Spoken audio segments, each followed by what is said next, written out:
My sister accused me of not helping out financially for her wedding, but then I found out about this elaborate scam. Her fiancé's decision shocked everyone. I, 28F, have an older sister named Jane, 32F. We grew up in a middle-class family, and our parents always tried to treat us equally. They paid for our college education and helped us start our careers. After college, I got a job in marketing, while Jane became a teacher. 5 years ago, I took a big risk and started my own business. It was really tough at first, with long hours and a lot of stress. There were times when I wondered if I'd made a mistake, but I kept pushing forward. Slowly but surely, things started to improve.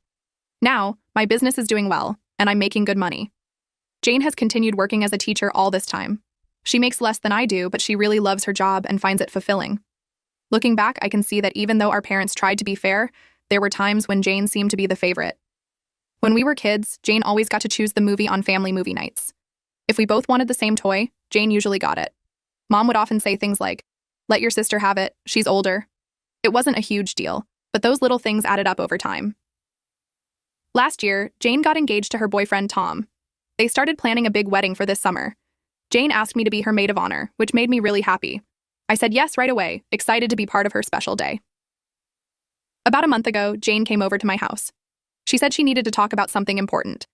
We sat down in my living room, and she started telling me all about her wedding plans. Everything sounded really nice. The venue, the flowers, the music. Then, out of nowhere, she asked me for money. She wanted me to pay for half of her entire wedding. I was completely shocked. Jane explained that since I make more money than her, she thought I should help pay for the wedding. She said it wasn't fair that I had so much while she struggled to make ends meet. I tried to explain that I couldn't afford to pay for half her wedding. Yes, my business makes money, but I put most of it back into the company to help it grow. Plus, I have a mortgage and other bills to pay. Jane got really angry when I said no. She called me selfish and said I didn't care about her happiness. I tried to explain my situation better, but she wouldn't listen. She just got up and left, slamming the door on her way out. The next day, my mom called me.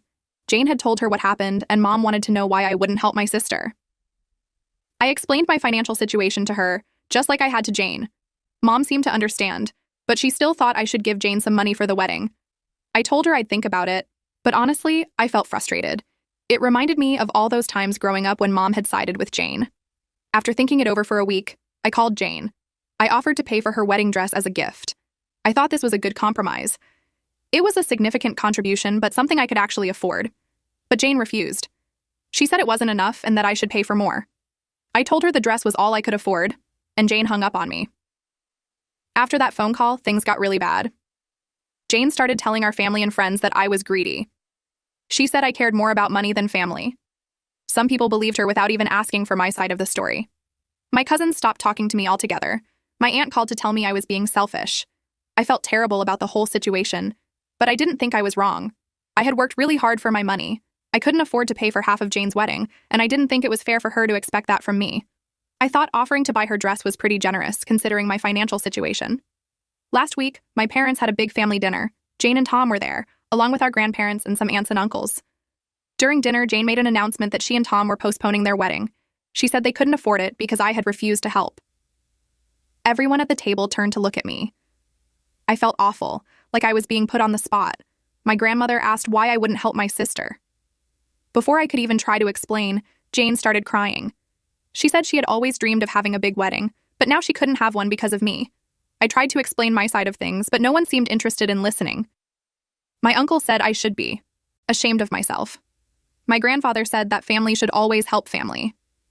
Even my dad, who usually stays out of arguments, said I should reconsider my decision. The whole thing reminded me of when we were kids, and everyone would take Jane's side in our arguments. I couldn't take it anymore, so I left the dinner early. I felt like everyone was against me, like I was the bad guy in this situation. When I got home, I broke down and cried. I didn't know what to do or how to fix this mess. The next day, I got an unexpected call from Tom, Jane's fiancé. He apologized for all the drama at the family dinner. He explained that Jane had been really stressed about the wedding costs. Tom told me that they could actually afford the wedding without my help.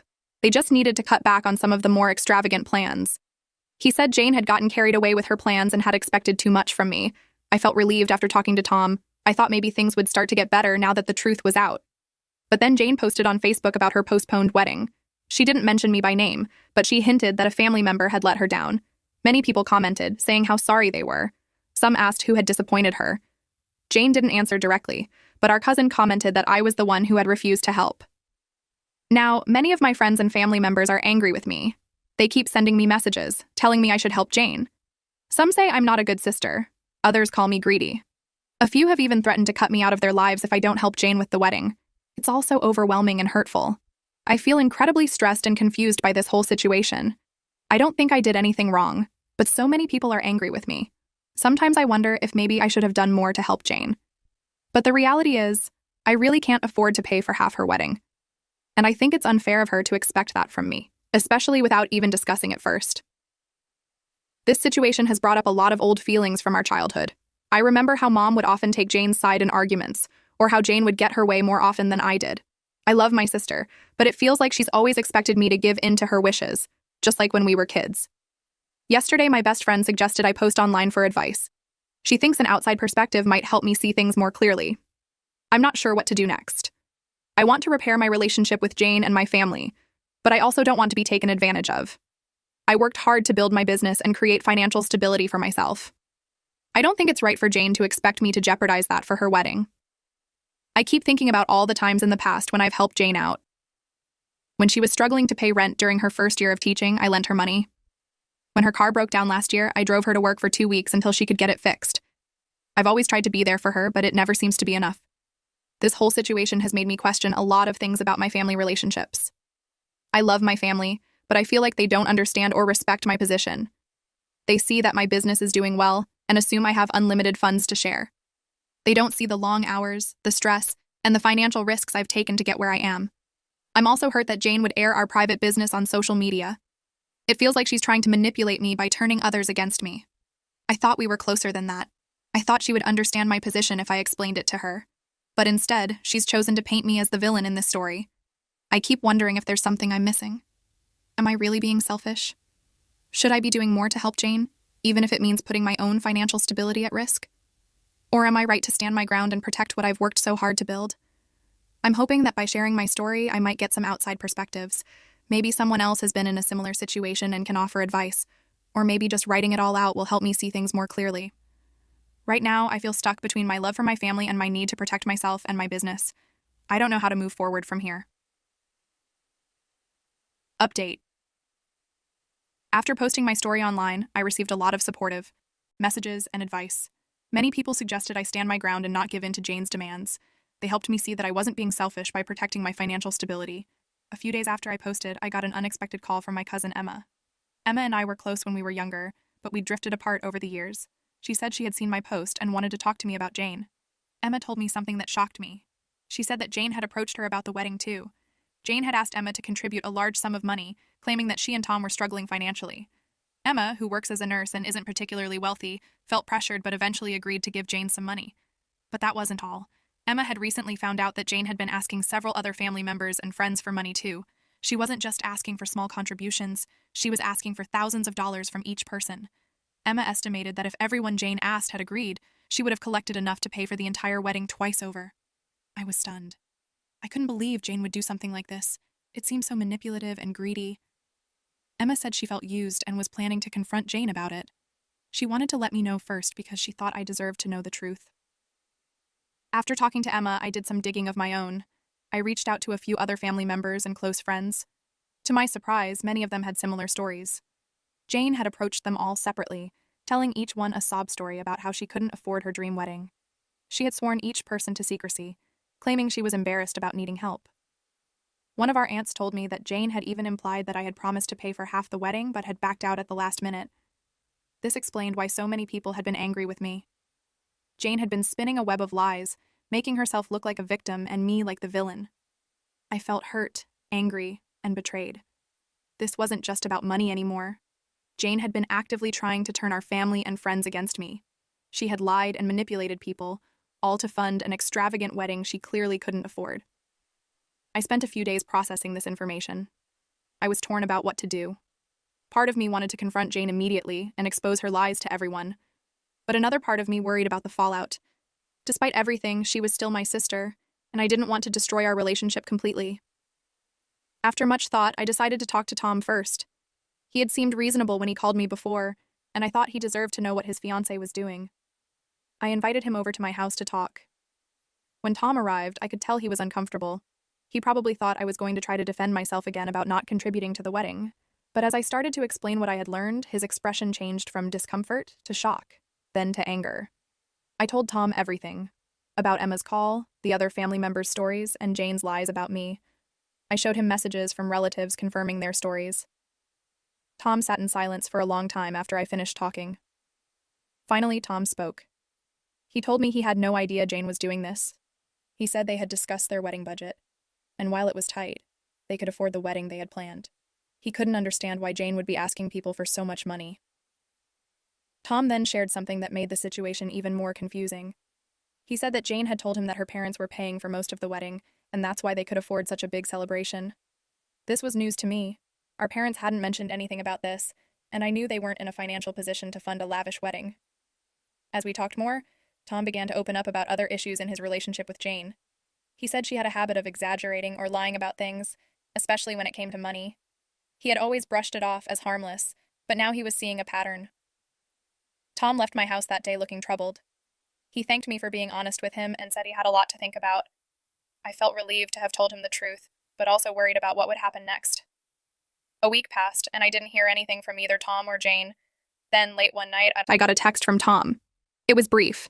He said he had confronted Jane about everything I had told him, and things had not gone well.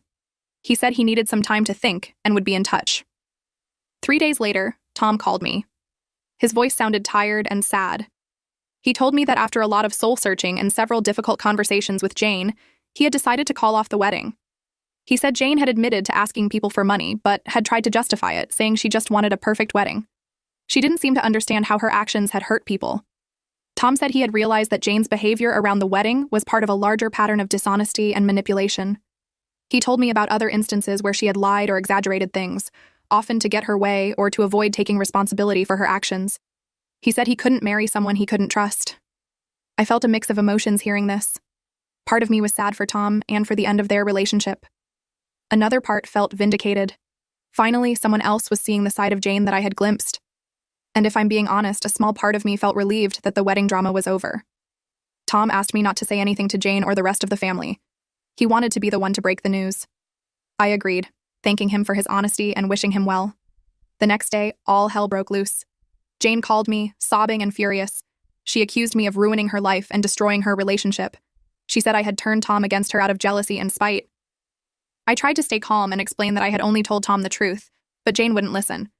She hung up on me, still crying. Over the next few weeks, the story came out in bits and pieces. Jane told our parents and some of our relatives that Tom had broken up with her because of me, but she was vague on the details. Tom, true to his word, told people that he and Jane had realized they weren't compatible and had decided to end things. Some family members, especially those Jane had asked for money, started to put the pieces together. A few reached out to me to apologize for how they had treated me earlier. Others seemed unsure what to believe and kept their distance from both me and Jane. Our parents were devastated. They had been looking forward to the wedding and were shocked by the sudden breakup. Mom, in particular, seemed lost. She kept trying to get Jane and Tom back together, not understanding the full story. As for Jane, she alternated between anger and despair. Some days she would call me, crying and apologizing, saying she didn't know why she had done what she did. Other days, she would send me angry texts blaming me for everything. I tried to maintain boundaries, responding calmly when I did respond, but it was emotionally exhausting. About a month after the wedding was called off, I got a surprising call from our dad. He asked if we could meet for coffee. When we met, he looked tired and older than I remembered. He told me that he and Mom had finally gotten the full story from Tom. He apologized for not believing me earlier and for the way the family had treated me. Dad also shared that this incident had opened his eyes to some of Jane's behavior patterns. He admitted that perhaps they had been too lenient with her over the years, always taking her side and making excuses for her actions. He said he and Mom were encouraging Jane to seek therapy to deal with her issues around honesty and money. As the dust began to settle, I found myself reflecting on the whole experience. It had been painful and stressful, but it had also brought some long-standing family dynamics to light. I hoped that maybe, in the long run, this would lead to healthier relationships within our family. Jane and I are still not on speaking terms. I'm not sure if or when our relationship will recover, but I feel more at peace with my decisions. I know I did the right thing by standing my ground and telling the truth, even though it led to difficult consequences. This experience taught me a lot about setting boundaries, standing up for myself, and the importance of honesty in relationships. It wasn't easy, and the aftermath is still ongoing, but I believe it was necessary. I'm hopeful that with time, therapy, and effort, my family can heal from this and become stronger. But I also know that it will take work from all of us, especially Jane, for that to happen.